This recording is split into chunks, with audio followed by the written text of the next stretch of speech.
નમસ્કાર. વરસાદ આવે અને એ આફત લઈને આવે, પૂર બનીને આવે અને અનરાધાર સતત વરસાદ વરસતો હોય ત્યારે મોટાભાગના લોકો આ વખતના વરસાદને માણી શકે એ પ્રકારની સ્થિતિમાં રહ્યા નથી. કેમ કે કુદરત આફત આકાશમાંથી જાણે વરસાવી રહી છે. સ્થિતિ વધારે કપરી અને દયનીય બનતી જાય છે. દક્ષિણ ગુજરાત સૌથી પહેલા એનો ભોગ બને છે. એની ભૌગોલિક પરિસ્થિતિના કારણે પશ્ચિમમાં જેવો વરસાદ આવવાની શરૂઆત થાય એટલે અરબ સાગરથી સિસ્ટમ આવે કે પશ્ચિમ બંગાળથી આવે, સૌથી પહેલો ભોગ અથવા સૌથી પહેલા અડફેટે જે ચડે છે એ દક્ષિણ ગુજરાતનો આખો વિસ્તાર છે. અમદાવાદમાં પણ અતિ ભારે વરસાદની આગાહી છે. વરસાદ શરૂ થતાની સાથે જ અમદાવાદનો વિકાસ પાણીમાં ગરકાવ થઈ ગયો છે કેમ કે એક ઝાપટામાં આવું થયું છે. કુદરતી આપત્તિ છે અને બહુ જ ભારે વરસાદની આગાહી છે, બધી જ વાત સાચી.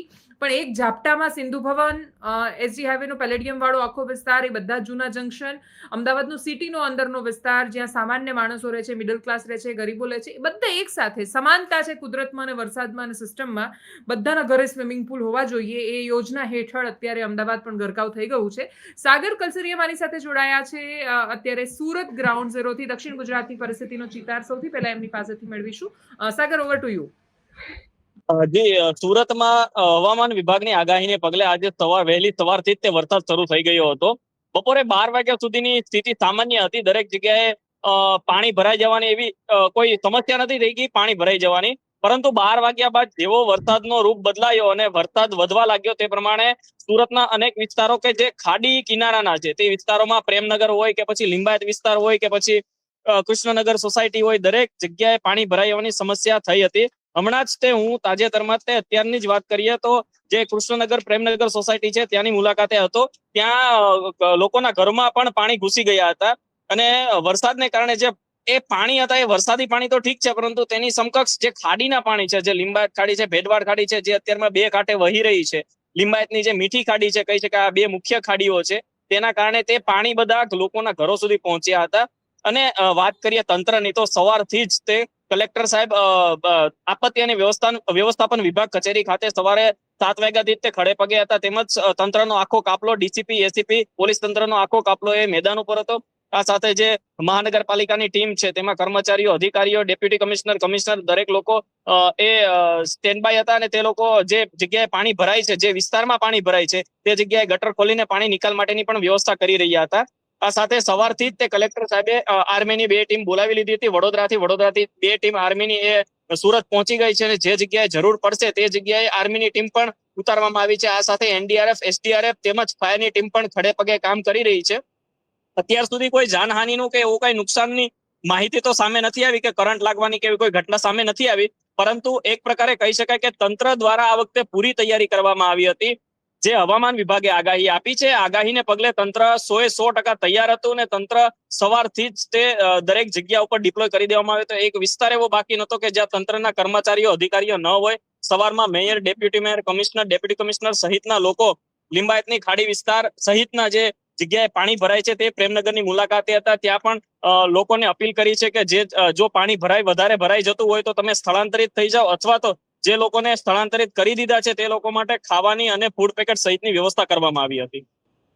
ઓકે, બિલકુલ. અને મને એક વાત બહુ સારી એ પણ લાગી કે બહુ બધી જગ્યાએ જ્યારે લોકોને સ્થળાંતરિત કરવાના હોય, અઘરું એ થાય છે કે જ્યારે પૂર એકદમ વધી જાય, બહાર ન નીકળી શકાય સ્થિતિ હોય, ત્યારે લોકોને એવી અપેક્ષા હોય કે અમને સ્થળાંતરિત કરે. પણ એની પહેલા જઈને જ્યારે તંત્રના લોકો પહોંચે અને એમને કહે કે તમે અત્યારે ઘર ખાલી કરી દો, તમને શેડમાં રાખીશું, ત્યારે બહુ જ ઇઝીલી લોકો ઘર છોડવા કે ઘરવખરી છોડવા તૈયાર નથી થતા. મેં જેટલા ફ્લડ રિપોર્ટિંગ કર્યા છે, મોટે ભાગે લોકો મને એ જ રીતે ને અહીંયા તો જી, પાણી નહીં આવે ને પછી આવે.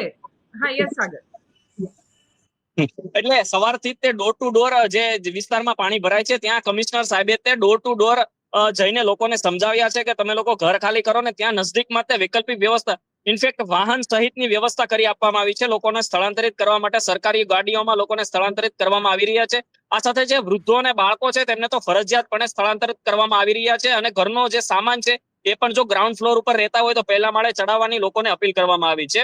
અત્યારમાં જે પ્રકારે તંત્ર કામગીરી કરી રહ્યું હતું, દરેક ઝોન વાઇઝ દરેક અધિકારીઓને ડિપ્લોય કરવામાં આવ્યા હતા અને લોકોને ઠેક ઠેકાણે સમજાવવામાં આવી રહ્યા હતા આ સાથે જે જગ્યા ઉપર લોકો ભેગા થયા છે, મતલબ કે જે જગ્યા ઉપર પાણી ભરાયું છે, લોકો મજા કરવા આવી રહ્યા છે, એ લોકોને પણ કહેવામાં આવ્યું છે કે ઘરે રહો, જો કામ ના હોય તો બહાર ના નીકળો. પરંતુ સુરતીઓ કંઈક ને કંઈક વરસાદનો આનંદ માણવા બહાર નીકળી જતા હોય છે, અને તેના કારણે જો ખુલ્લી ગટર કે એવી હોય તો કોઈ જાનહાનિ પણ થઈ શકે છે. એ માટે તંત્ર પણ અપીલ કરતું હતું, અને તંત્ર દ્વારા જે જગ્યાએ પાણી ભરાય છે તે જગ્યાએ ખાસ કરીને વધારે સંખ્યામાં અધિકારીઓ અને કર્મચારીઓને મૂકવામાં આવ્યા હતા, અને લોકોને જે સ્થળાંતરિત છે એમાં પણ પૂરતો સહયોગ તંત્ર દ્વારા લોકોને કરવામાં આવ્યો હતો.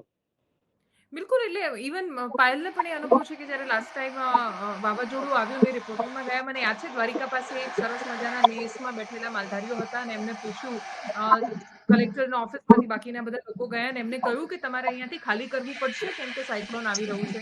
ત્યારે એમણે એવું કહ્યું કે ના, મારે તો 1000 હાથવાળો બેઠો છે ને આવીને અમને બચાવશે. ત્યારે મને યાદ છે કે અમે એ જ વાત કરી હતી કે આપણે એવી અપેક્ષા કેમ રાખીએ છીએ કે ખરેખર 1000 હાથવાળા ભગવાન આવીને આપણને બચાવે. પેલા જે એનડીઆરએફના જવાન આવી રહ્યા છે, પોલીસના કર્મચારીઓ પહોંચ્યા છે, એ એમના સ્વરૂપમાં ઈશ્વર જ છે અત્યારે અને તમને બચાવવા જ આવ્યા છે. તો તમારે એમની વાત માનીને સ્થળાંતરિત થવાનું છે. બીજી એક અપેક્ષા, thank you so much Sagar four joining અસ, અને તમે બાકીના ગ્રાઉન્ડ રિપોર્ટ અમારા સુધી પહોંચાડતા રહો એવી અપેક્ષા છે. પાયલ, એકદમ સંક્ષિપ્તમાં અમદાવાદ સહિત આખા રાજ્યનું ચિતાર મારે તમારી પાસેથી જોઈએ છે. શું સ્થિતિ છે અમદાવાદમાં? બીજું બહુ જ મોટી વાત કે જે સુરતમાં પણ જે પ્રોબ્લેમ થાય છે, ખબર નહીં લોકોને કેમ પૂર જોવા જવું હોય છે. એ પૂર જોવા જવું ને પાણી જોવા જવું ને પછી અત્યારે પેલી બિલ્ડિંગ ઢંકાઈ ગઈ છે અમદાવાદમાં, તો લોકો એસજી હાઈવે પર એવું જોવા જાય છે કે બિલ્ડિંગ ઢંકાઈ ગઈ છે એ જોવા જઈએ અને પછી ફરિયાદ કરે છે કે ટ્રાફિકમાં 3 કલાક અટવાયા. તો શું સ્થિતિ છે વરસાદની ઓલ ઓવર રાજ્યમાં? શું આગાહી છે? હમણાં તમે અંબાલાલ કાકાને મળ્યા, એ શું કહી રહ્યા છે? એકદમ સંક્ષિપ્તમાં. ગુજરાતમાં આપણે અમદાવાદની જ વાત કરીએ તો સવારથી આપણે જોઈ રહ્યા છીએ કે બધું જ તંત્ર ને બધું જ તૈયાર છે, પણ વરસાદ જે છે એ ઘડીક આવે છે, ઘડીક જતો રહે છે. હું બારે શૂટ કરવા આવશે આવી આવશે, ત્યારે જ તડકો લાગશે વાર પણ આવશે આવી ગયો મજા. છે. પણ ગુજરાતમાં વરસાદની ઓવરઓલ વાત કરીએ તો હવામાન વિભાગ જે કહે છે પ્રમાણે અમદાવાદ, ખેડા, આણંદ, છોટાઉદેપુર, નર્મદા, દાહોદ આ બધા જ વિસ્તારોમાં વહેલી સવારથી વરસાદ પડી રહ્યો છે. અમદાવાદ, ગાંધીનગરમાં છૂટોછવાયો વરસાદ પડ્યો છે, પણ દક્ષિણ ગુજરાતની હાલત ખૂબ ભયાનક છે. નવસારીમાં ઓલરેડી બહુ જ વરસાદ અત્યાર સુધીમાં પડી ગયો છે. સુરતમાં પણ એટલો જ વરસાદ પડ્યો છે અને સાથે જ બનાસકાંઠા, સાબરકાંઠા અને આ બધા વિસ્તારોમાં પણ રાત સુધીમાં ભારે વરસાદ પડે એવી સંભાવના છે. એટલે રેડ એલર્ટ જે આપવામાં આવ્યું છે એમાં ભાવનગર, બોટાદ, અમદાવાદ, ખેડા, આણંદ, વડોદરા, છોટાઉદેપુર, નર્મદા, સુરત, તાપી, નવસારી, ડાંગ આ બધા વિસ્તાર છે. ઓરેન્જ એલર્ટમાં સૌરાષ્ટ્રના વિસ્તારો છે, અમરેલી, રાજકોટ, સુરેન્દ્રનગર આ બધા વિસ્તારોમાં પણ વરસાદ પડવાનો છે. 48 કલાક ખૂબ ભારે ગયા છે, એટલે પરેશ ગોસ્વામી હોય કે પછી અંબાલાલ કાકા હોય, 48 કલાકમાં ખૂબ ભારે વરસાદ પડે એવી સંભાવનાઓ છે. અને સૌથી વધારે જે અપેક્ષા ન હોય એવી રીતના અમદાવાદમાં વરસાદ પડશે, ગાંધીનગરમાં વરસાદ પડશે, કડાકા ભડાકા સાથે વરસાદ પડશે. અને આ આખી જે સિચ્યુએશન છે, એટલે અત્યારે તો નથી જ દેખાઈ રહ્યો કડાકા ભડાકા સાથે વરસાદ, રાત સુધીમાં એ વરસાદ પડે એવી સંભાવનાઓ છે. બીજી એક વાત કે સવારથી આપણે જે જોઈએ છે, જેમ કે સુરતથી બહુ બધા દ્રશ્ય આવ્યા કે બધા જ લોકો ગાડી લઈને ભજીયા ખાવા નીકળ્યા છે કે પછી લોચો ખાવા નીકળ્યા છે. બહુ બધી જગ્યાએ વહેલી સવારથી તંત્રએ બધાને એલર્ટ કર્યા છે. ઘરે ઘરે જઈ શેરીએ શેરીએ જઈને એલર્ટ કરવામાં આવ્યા છે કે નીચાણવાળા વિસ્તાર ખાલી કરી દો, નદી કિનારે ન જાઓ, દરિયાકાંઠાના વિસ્તારમાં ન જાઓ. હવામાન વિભાગ અને બધા જ જિલ્લાઓના કલેક્ટરથી લઈને બધા જ કહી રહ્યા છે કે અત્યારે 48 કલાક સાવચેત રહેવાનું છે, એના પછી તમે વરસાદનો મજા માણો. આ વરસાદ જે છે 48 કલાક માટે એ ખૂબ ભારે છે, એટલે મજા માણવાનો નથી, સાવધાન રહેવાનો છે.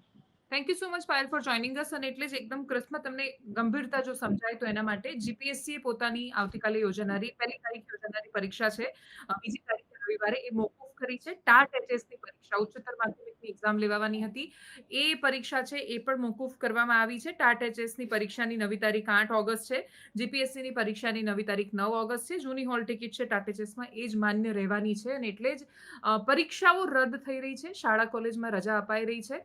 તો આ બધું એટલા માટે નથી થઈ રહ્યું કે તમે બાઇક લઈને સરસ ભજીયા ખાવા માટે નીકળો. સ્થિતિ ગંભીર થઈ શકે છે, અને એટલે જ એ અગમચેતીના પગલા રૂપે આ બધી જ તૈયારીઓ અત્યારે પ્રશાસને કરી છે.